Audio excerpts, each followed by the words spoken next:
5 podcast exploring with scientist and energy expert Jack Kerfoot which states are making real and timely progress at reducing greenhouse gas emissions and the factors that contribute to their success. The type and power potential of renewable energy resources, that is wind, solar, hydropower, etc., vary significantly across our nation. States in the West have a diverse range of climates, ranging from semi-arid in Arizona to temperate in Washington. As a result, the dominant type of renewable energy resources in Western states range from solar to hydropower. Environmental philosophies and policies also vary from state to state. Identifying which states are making real and timely progress at reducing greenhouse gas emissions is best done by comparing states in the same region of the country which have similar renewable resource potential. Today we'll contrast and compare 5 different states in the West: Arizona, California, Idaho, Oregon, and Washington. Each of these states have developed environmental policies that have produced very different results at reducing greenhouse emissions. Now, our guest expert, Jack Kerfoot, is a scientist, energy expert, and author of the book Fueling America: An Insider's Journey. He's the principal of J.L. Kerfoot Energy Services, and he blogs on his website, Our Energy Conundrum, at jackkerfoot.com. Jack's a strong advocate for renewable energy as a solution for combating climate change. Jack, welcome back to the Lean to the Left podcast, my friend.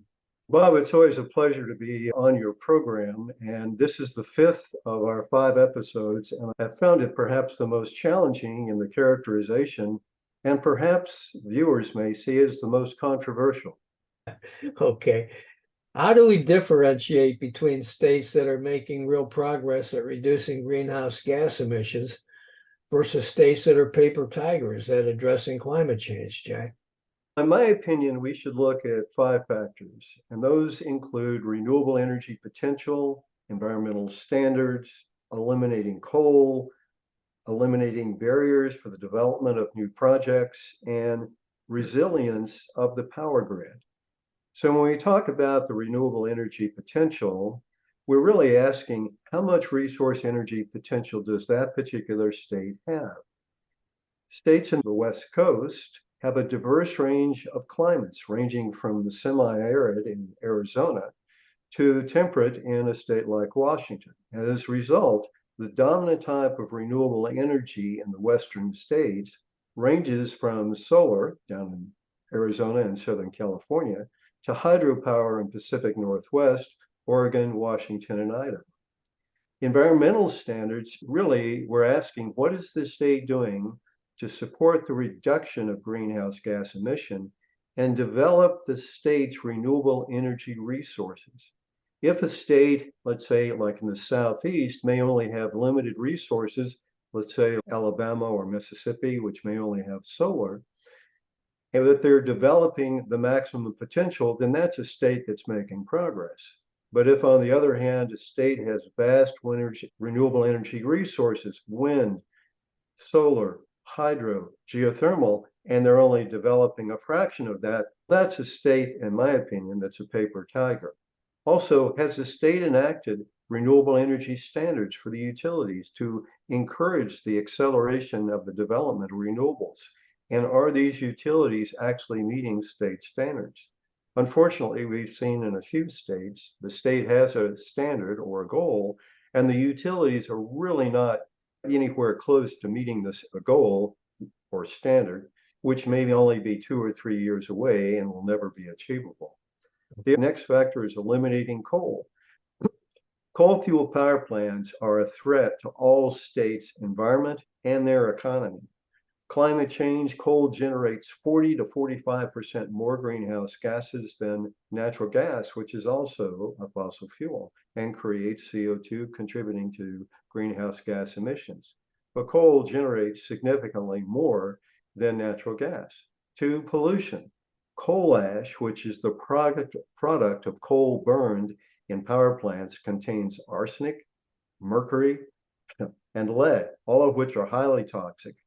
In 2019, the United States Environmental Protection Agency documented leaked coal ash contamination, including arsenic and mercury and lead, in over 241 sites near existing or recently closed coal-fired power plants. That impacts not only the drinking water, but also water that's used to water your crops, which is then transferred into the product of the crops, and also the livestock as well. And finally, the economics. I frequently meet, not frequently these days, but occasionally I meet people that are climate skeptics, and they will say, oh, that's just theory. But I then ask them, do you like to save money? And I ask them that because the cost to generate electricity from coal or even natural gas is 2 to 3 times more than electricity generated from wind and solar and hydropower. The fourth is eliminating barriers. We find that in some states, they have complex or very restrictive permitting laws that make it very difficult and time-consuming to get the necessary permits to build a new wind farm or solar park. In some states, it may take 5, 6, or even 10 years to get the necessary permits to build a project and then to tie it into the power grid. Other states, like in the Great Plains, you will find that the permitting time is anywhere from 12 to 18 months. So there's a federal permit, which is usually very easy to obtain and relatively straightforward. There are very well-defined regulations on what must be done relative to birds and potential setting up any power plant, whether it's renewable or not. And then, of course, each state has their own standards. Unfortunately, some states, and we're going to see one or two in this presentation, that have very complex and bureaucratic procedures that really delay the development of renewable energy. And finally, how resilient is the power grid? Now, the reason that's important, everyone likes their electricity, and because we have electricity in the United States for so many years, we sometimes take it for granted. But if you look at the severe weather, droughts, blizzards, heat waves, tornadoes, hurricanes, and you look at extended periods of time on global studies, both in the United States and North America and around the world by the United Nations, and you compare the severe weather that has occurred between 1980 and 2000, a 20-year period, and compare that to 2001 to 2021, a 20-year period, there's been an 80% increase globally and in North America in severe weather over those 2 different periods. And what that means is there's more frequency of power outages. We've seen that in the Southwest and Texas in 2021, Pacific Northwest, where I live in Oregon and Washington.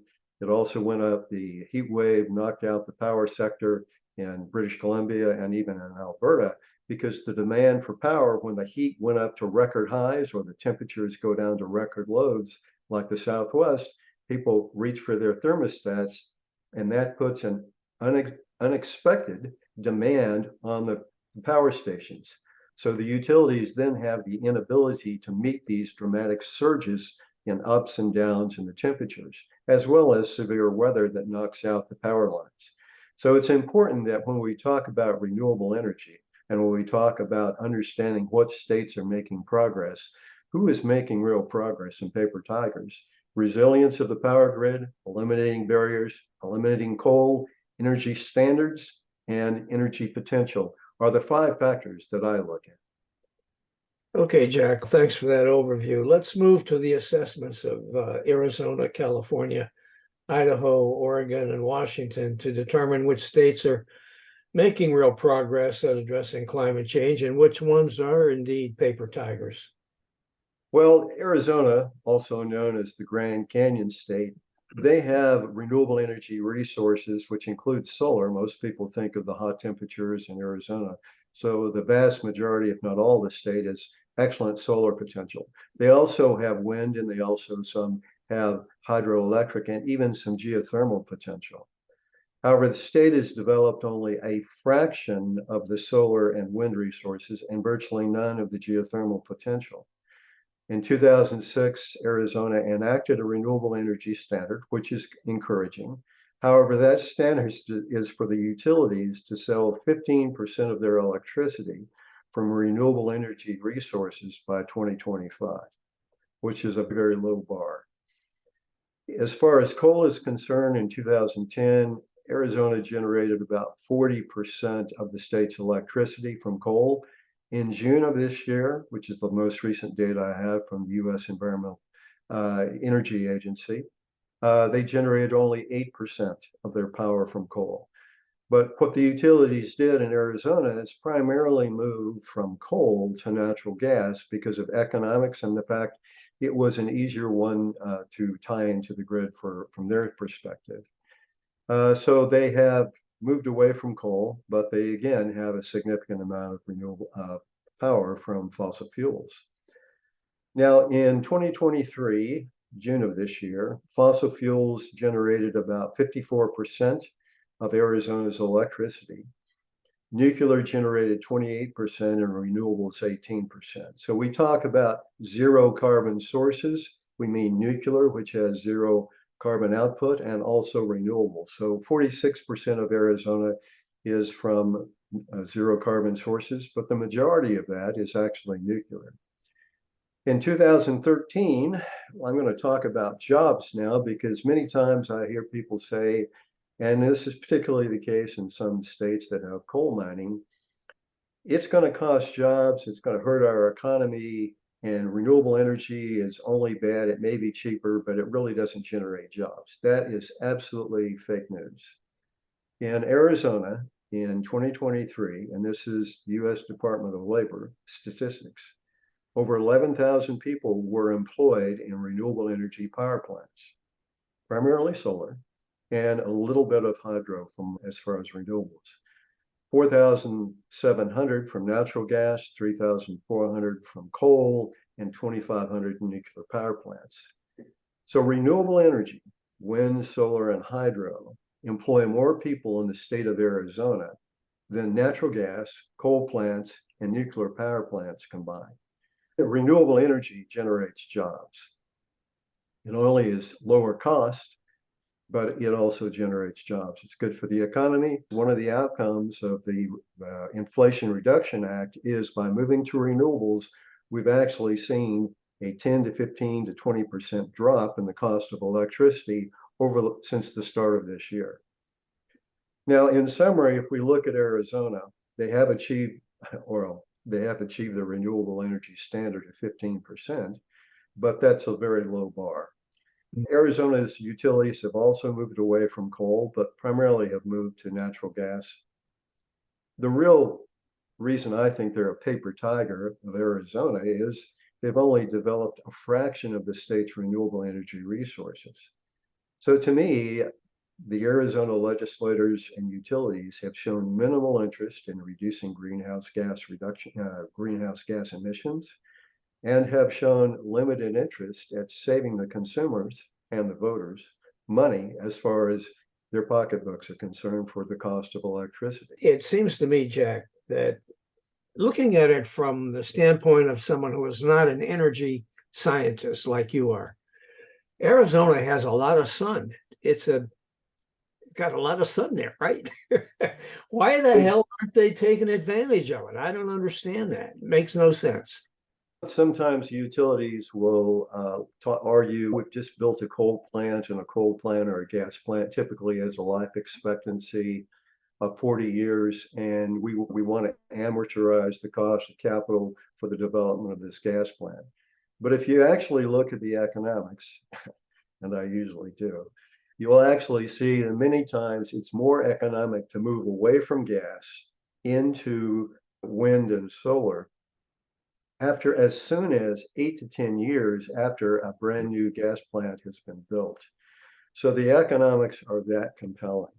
So from that standpoint, it is unfortunately poor management by some of the utilities that are simply not being proactive and really looking at what is the most cost-effective factor. Now, utilities have to go to a state utility board, and they have to get approval for construction, but they have to show an economic cost why they want to spend money. And for that reason, there is a bit of process they have to go through to justify this. But these are economics that I've never seen a state utility board reject. The other factor is the utilities in Arizona are quite actively building renewable power plants and laying power lines to export electricity from solar to the state of California, because Arizona's electricity cost they charge the consumer is around 12, 13 cents per kilowatt hour, whereas the cost of electricity in the state of California is over 31 cents per kilowatt hour. So they see it as a money-making opportunity, but they're not focused about the state, as in my opinion they should be if they're a state utility, to really reduce the emissions for the state of Arizona. Okay. You brought up California, so let's go there and tell us what's going on in California. California renewable energy resources include solar, particularly in the Southern California, offshore wind, onshore wind, geothermal, and hydropower. Actually, when I was in university way back in the late 70s, I had a summer job working for a company in Northern California near the geysers, and they built the first, and it's still the largest geothermal power plant. And at the time, and I think it still is, they generate about 80% of the electricity for the Bay Area from the geothermal power plant in the geysers. But of all these resources, it's done little to develop its most powerful, most significant resource, offshore wind. California has enough offshore wind potential. It could meet over 100% of its electrical demand today if it were developed offshore wind like we're seeing and we've discussed previously along the eastern coast of the US. Now, California does have some very significant renewable energy standards and policies. In 2002, they enacted a renewable energy portfolio standard that requires utilities to sell 44% of their electricity from renewables by 2024 and 100% by 2045. In 2020, California mandated that all new vehicles that were sold in the state must have zero emissions by 2035. Now, again, that's a very significant fact because, of course, California has the largest population and they have proportionately the largest number of cars as well. So I understand the reason for the legislation. However, the mandate for this legislation was enacted without evaluating the impact on the power grid. Will we have enough electricity? Because when we're talking, it used to be 30 years ago, the biggest demand for power in California used to be during the day. People would go to work, they turn on power in the buildings, and that was the biggest surge in power. Today, because they have solar and so many places have solar, the biggest demand for electricity in California now is after about 5 p.m. Now, if you include the impact of plugging in your electric vehicle, and I have one of those in Oregon, then all of a sudden you've got to ask yourself, the most populated state, is their grid really designed to handle this? As far as renewable today, in June of this year, their zero carbon sources generated 72% of their electricity, over 60% from renewables. So they've actually exceeded their target for 2024, and they have 9% from renewables. So 72% from zero carbon, 28% from fossil fuels, primarily natural gas. Now, employment-wise, and again, realize this is the most populated state, densely populated state, most populated state. And again, they have encouraging incentives for solar. Over 130,000 people were employed in renewable energy power plants, compared to 19,000 in natural gas, 4,000 in nuclear power plants. So clearly renewable energy is the biggest employer as far as power plants and power facilities. Now, if we look at California and take a step back, we can say California developed a reputation as a green state when it enacted landmark air pollution regulations in the late 60s. They've also had some landmark regulations as far as recycling is concerned. They have obviously standards relative to reducing greenhouse gas emissions for the utilities. However, coupled with the state's failure, the reason I would give them a paper tiger rating, I would say, first of all, they haven't really developed the largest source of renewable energy in the state, which is offshore wind. They've done virtually nothing. They've also had importing about 20 to 30% of their electricity from neighboring states like Arizona, also Oregon, Nevada, Utah, and also even Mexico to be able to get where they are today. The imported power has contributed to California's high cost of electricity, which is almost double the national average. Like I said, it's over 31 cents, almost 32 cents per kilowatt hour. And in September of 2022, last year, Governor of California went out on the television and the radio networks and asked people not to charge their electric vehicles from 4 to 9 p.m. due to the power grid's limitations. The demand was too high, and he was concerned that they couldn't meet this. In 2022, California had less than 1 million electric vehicles, about 900,000. But they're forecast to have 12.5 million electric vehicles by 2035. Now, that's just over 10 years away. So my question is, how in the world are they going to get there in this time frame that we're talking about?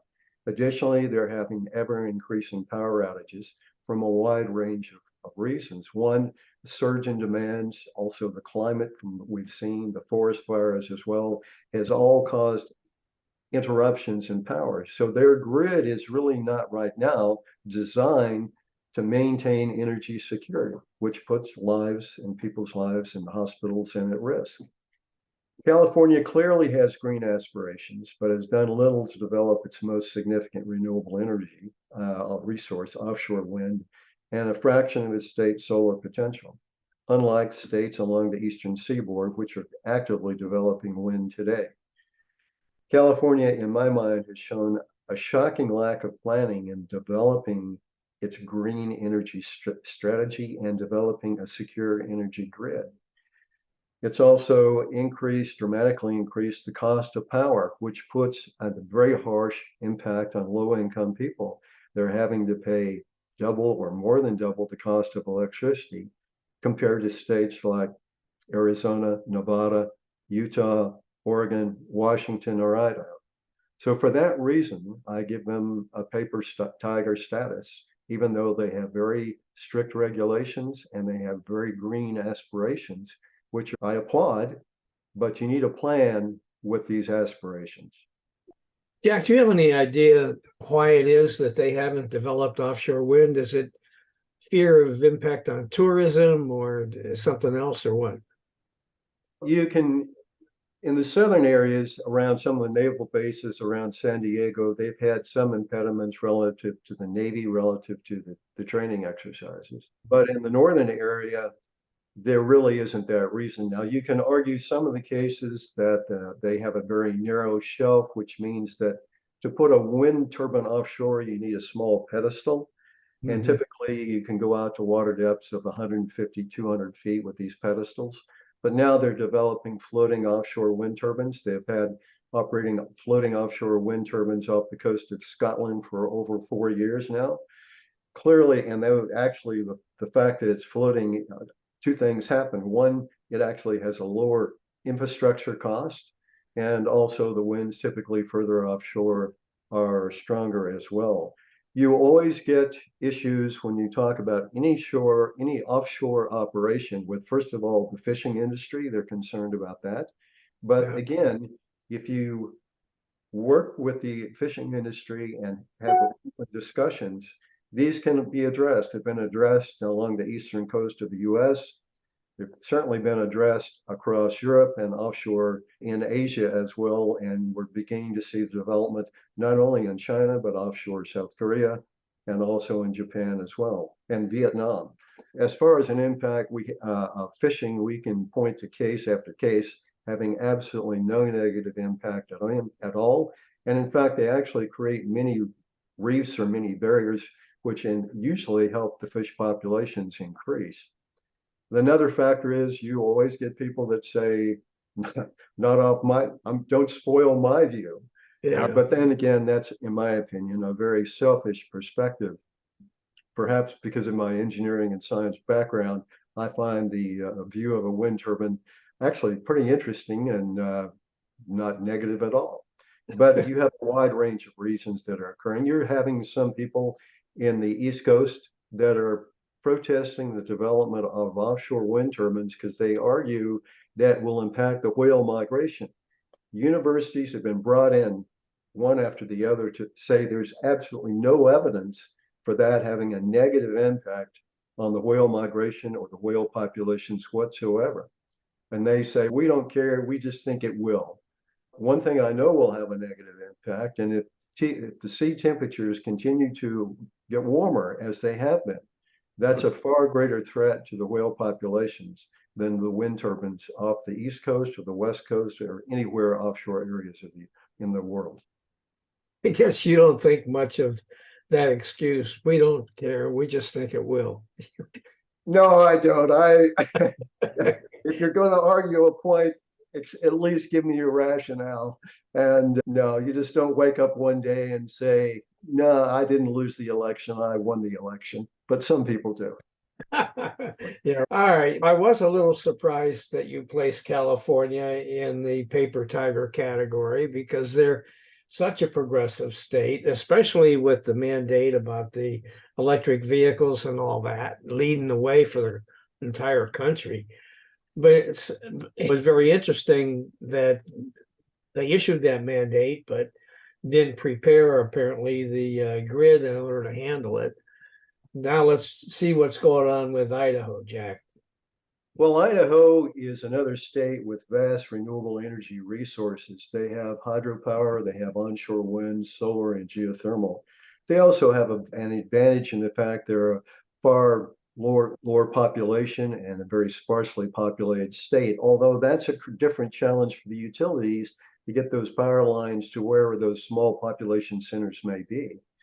Now, Idaho is one of only 13 states that has neither a renewable energy standard nor a goal, although the capital, Boise, has actually put a mandate in that they will be 100% renewable energy by 2030. Additionally, the state utilities, you can use the word progressive, I'll just say they understand what's important, are aggressively developing renewable energy in the state. So as a result, in June of this year, 71% of Idaho's electricity was generated from renewables, 29% from gas. They've never had any coal generation power plants in the state. So they're making very good progress, and they have used hydro and have been very effective at using hydro for large power plants and also smaller power plants as well. In 2023, about 2,100 people were employed in renewables in the power plants in Idaho, compared to 230 people in natural gas. So again, a major employer. So I think it's important to recognize that even though they don't have standards, and sometimes those standards, the purpose of a standard renewable energy standard is to put that incentive to push a utility to develop renewable energy. However, sometimes if you put those standard dates to be 50% by 2030 and 75% by 2050, then what happens is it becomes a barrier, and the utility says, I've got plenty of time to develop the resources later. Whereas states that really have what I call smart, economically driven, progressive utilities look at it a way as, look, I can drive the cost of my electricity down. It will help my consumers. From that standpoint, it also helps the environment, no risk of pollution like coal does. So let's make this move and do it as cost effectively and as quickly as possible. That to me is a sharp utility, and that's a utility I wish we could replicate across the US. So we've also got to remember the cost of electricity in Idaho is about 40% less than the cost of electricity from California. Electricity in Idaho is just over 11 cents per kilowatt hour compared to California, which is over 31 cents.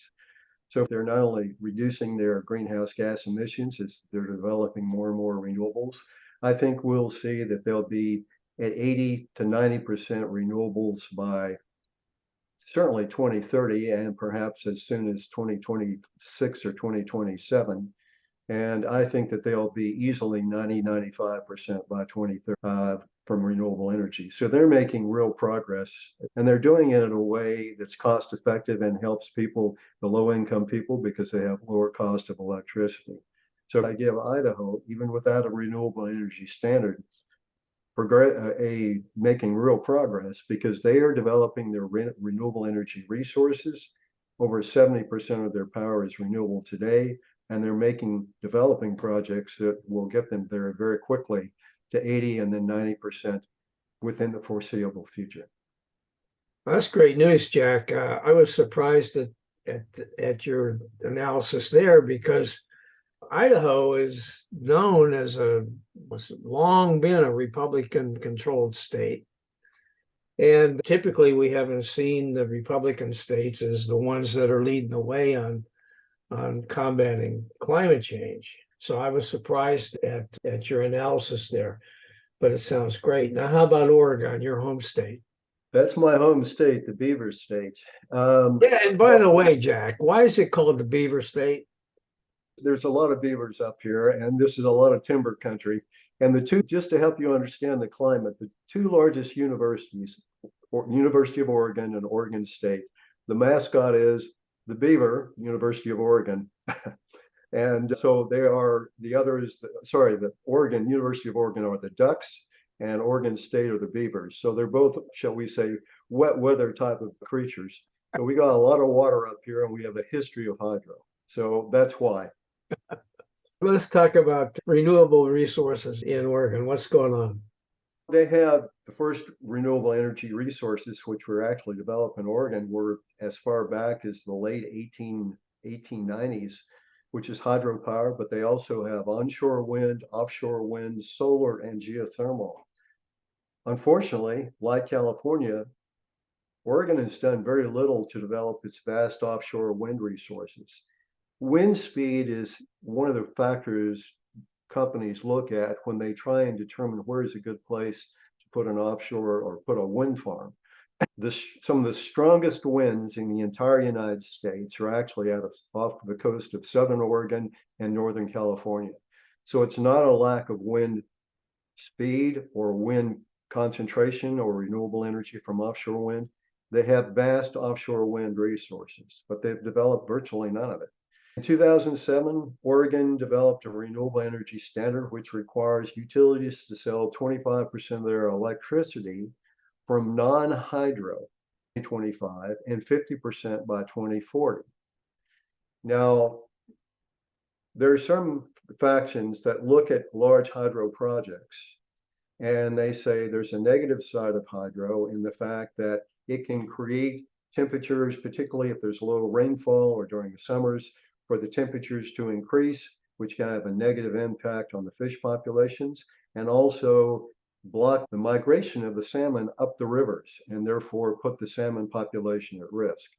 So those factors can be addressed, but unfortunately, the paradigm of solar is bad, or excuse me, hydro is bad, sometimes permeates in discussions without necessarily looking at solutions to understand it.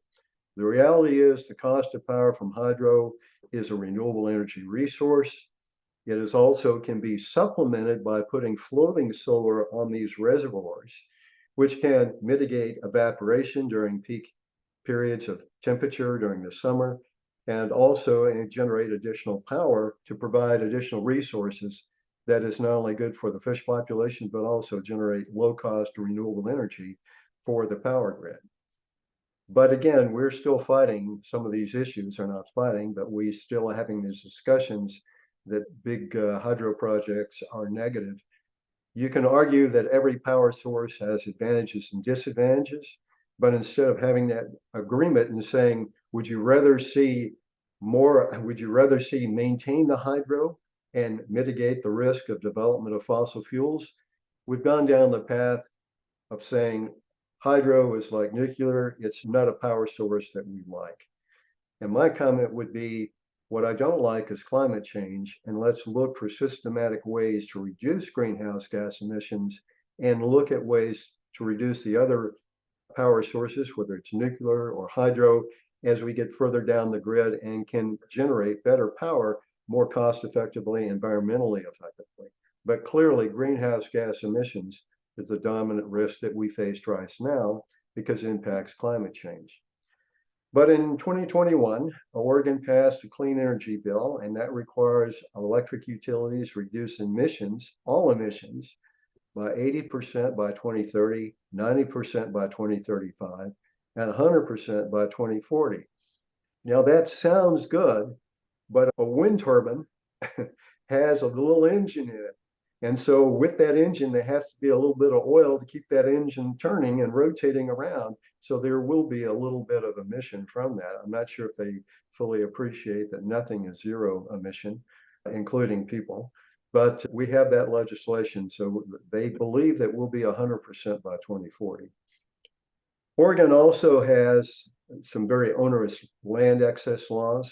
It takes 6 to 10, sometimes more, to acquire the permits to build for a new onshore project, wind or solar, which is an incredible time when you compare it to states like Oklahoma or Texas and New Mexico or South Dakota or Iowa, which is typically 18 months to 2 years. 2010, Oregon used coal to generate 8% of its electricity. Oregon closed its last coal plant in 2020, which is a very positive factor. In 2023, renewable energy generated 66% of its electricity, which sounds good, but in 1980, it was over 95, almost 100% of its power was from renewable, primarily hydro. What's happened over the last 30, 40 years as population has increased and the demand for power has increased, instead of developing their new renewable energy resources, and we have enough renewable energy resources in our state to generate 2,000% of our state's power, we've slowly moved along and started to bring in more and more fossil fuels, natural gas, to keep the lights on. Now in 2023, there were over 2,900 people were employed in renewable energy projects, including onshore wind, hydro, solar. There is solar and onshore wind in the eastern part of the state. There's offshore wind projects as well. There's also geothermal potential. But the state has done nothing to develop the state's offshore wind, its geothermal potential, a small fraction of its onshore wind potential, and its solar potential as well. Jack, how many people did you say were employed in renewable energy power plants? Just about 8,900, which is dramatically more than natural gas, which is just less than 600. So it's a major employer. Now, if we were to go 100% renewable and start exporting power like states like New Mexico, then we would see that number of people that were employed in renewable energy top 40,000. So that's a very real opportunity for our state to generate a new industry that could create significant job growth. However, one other factor when we talk about barriers that really no one is talking about, and that is the people resources to run these solar parks and these wind farms. Right now, the job that is in the highest demand and has the most amount of vacancies of any job in the entire United States is wind turbine technician. There's a friend of mine that works at Vestas, which is a German company, but there are organizations in the US for wind projects in the US. They expect they're going to need at least 3,500 wind turbine technicians and staff for their projects just in the US next year. So my question is, if we're going to see our renewable energy resources grow from 22, 23%, which is in the US right now today, to 50%, where in the world are we going to get the people? We better start training people and encouraging people that don't want to go to university to move into a technician opportunity of good paying jobs, but we haven't done that. Unfortunately, Oregon is not a state that has yet to develop training programs or encourage students to go into renewable energy and renewable energy jobs. And that's one of the things that I hope with my environmental group that I'm with, that we can work with our state to help them understand that progressive states like New Jersey, which have really gone out of their way to emphasize the opportunities in renewable energy and the job opportunities, that we'll start to see that in states like Oregon. As we go through this whole aspect of renewable energy, the one thing I didn't mention is one of the utilities in our state is called Pacific Corp, Pacific Corporation, Pacific Corp, and it is acquiesced to legislative pressure and agreed to close 4 dams for salmon restoration, but including in that is a 169 megawatt Klamath hydropower plant. So there are ways you can have to address the salmon migration. And some of these power plants, I would agree that perhaps can be removed and would be a better step forward. But when we talk about cutting back renewable energy power and continuing to see our greenhouse gas emissions increase, reminds me of the state of Massachusetts that said, we're going to get rid of nuclear, even though it's zero carbon emission. And they did. And as a result, they met their power commitments by increasing the use of natural gas. So that's exactly the same thing that has happened with Oregon. Oregon has really excelled at creating barriers to green energy development while closing coal plants, which is good, and also closing hydropower projects, which in my mind is not the right step to take at this point in time until we've got other renewable energy power plants to replace it and to move us away from natural gas.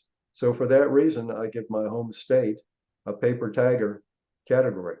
That surprises me, Jack. It really does. Sounds like there's a lot to be done there. What about the state of Washington? State of Washington, the evergreen state.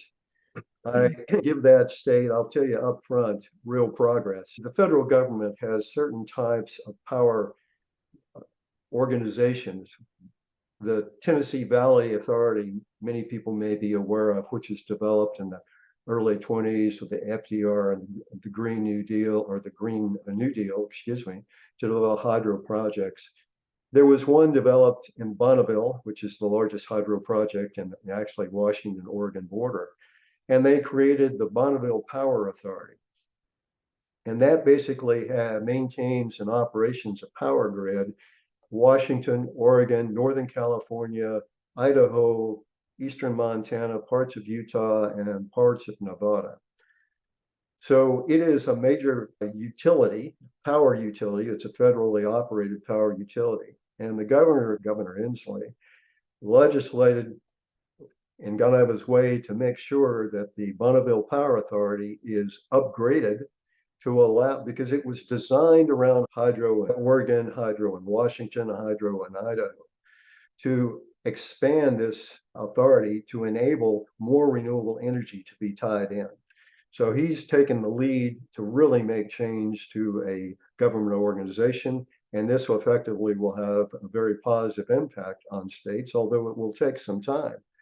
However, Washington already has, like Oregon, vast renewable energy resources: hydro, onshore wind, solar, offshore wind, and geothermal. Washington also has a renewable energy standard, which requires utilities to be greenhouse gas neutral by and 100% renewable energy or zero carbon emitting by 2045. So being carbon neutral means all their operations by 2030. To me, that's very positive. That includes the vehicles that they're driving, as well as the plants that they're operating from. Coal mining began in Washington in the 1850s. The state's last commercial coal mine closed in 2006.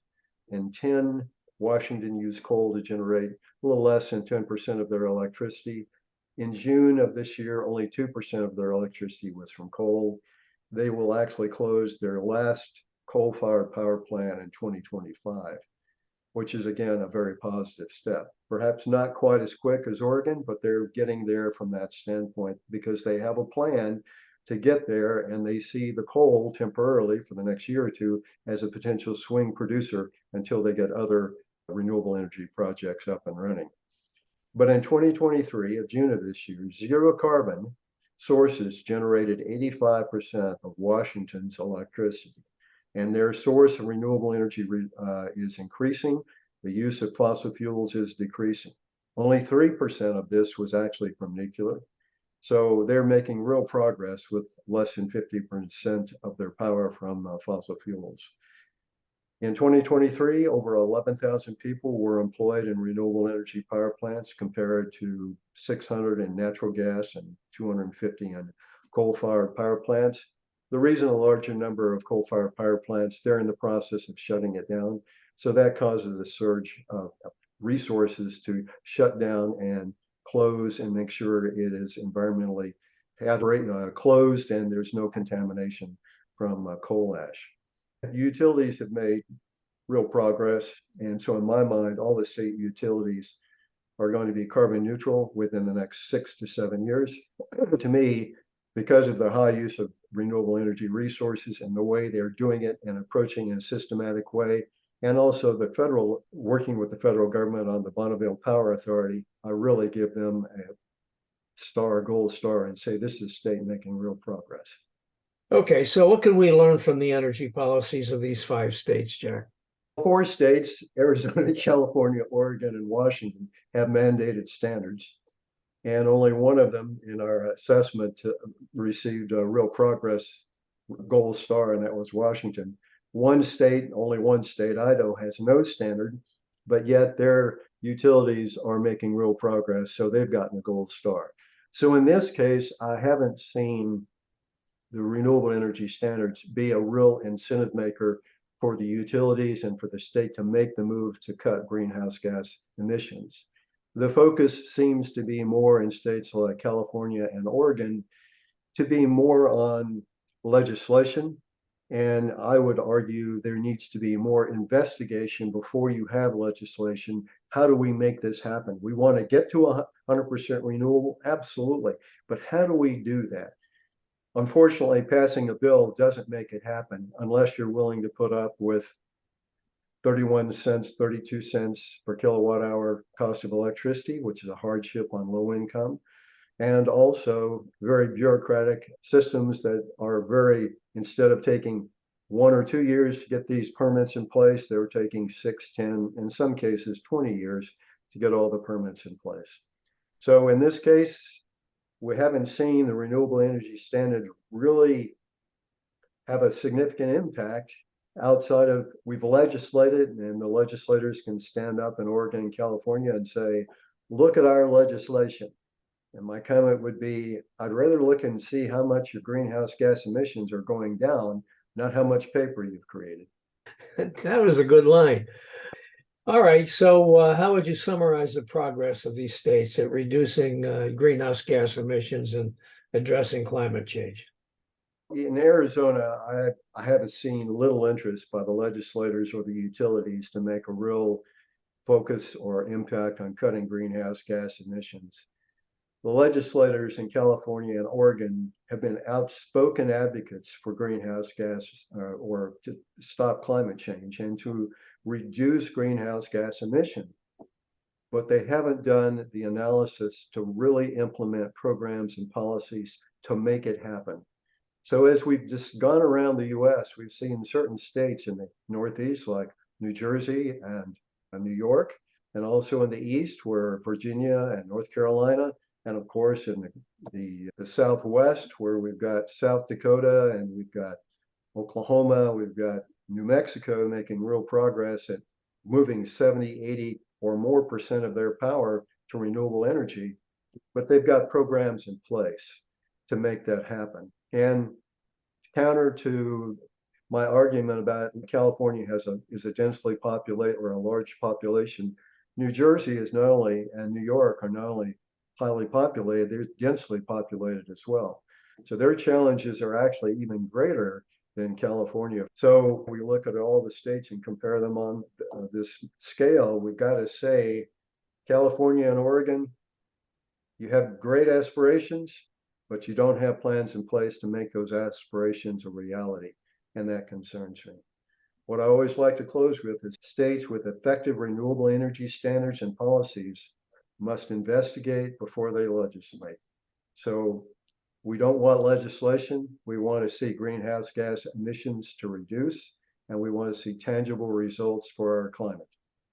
All right, Jack, you have any final thoughts to close with? No, it's outside the fact the clock is ticking, and that's perhaps why I'm so harsh on California and Oregon that recognize the importance of reducing greenhouse gas emissions and recognize the risk of climate change. Unfortunately, we've had forest fires that on the West Coast, across the US, but on the West Coast, there's a wonderful podcast if you go on YouTube and type in forest fires in California. And it shows a history starting back in 1900, the locations and the years of the forest fires across California. And again, unfortunately, it's compelling evidence of climate change. And what is the number and the intensity of the forest fires in California have increased, particularly over the last 20 years. And they've marched steadily north, and they've gotten into Oregon, and they've also gotten into other parts of the US as well. So climate change, the risk of climate change is substantial, and it puts people's lives at risk. We need to take action, and we need to stop talking about it, and we need to take real positive action. All right, Jack, thank you so much. It's been great talking with you, and I'm so pleased that we've been able to provide these 5 episodes to our audience to help explain what's going on in the various regions of the country with respect to renewable energy and climate change. And if you guys want to catch up with the episodes that we did previously, it's been over the last, Jack, 3 or 4 months we've been doing this. Just go to podcast.leantotheleft.net and check it out. All of the thumbnails for all of our podcasts are there, and you can easily find them. So I recommend that you do that. Jack, thanks so much. I appreciate it. It was a pleasure, Bob. Thank you. I hope you enjoyed this Lean to the Left video and that you learned something as well.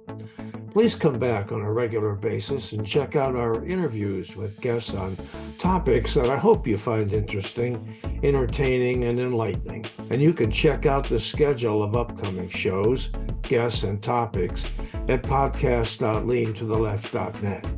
You can also subscribe to our audio version there or to our video shows here at YouTube. And follow us on social media, Facebook at the Lean to the Left Podcast, Twitter at Lean to the Left 1, Instagram at BobGaddy_Lean to the Left, and TikTok at Lean to the Left. Our goal is to be informative and entertaining as we and our guests comment on the latest developments in the news and about the social issues that concern us all. This is Bob Gaddy signing off for Lean to the Left. Thanks for sharing your time with us.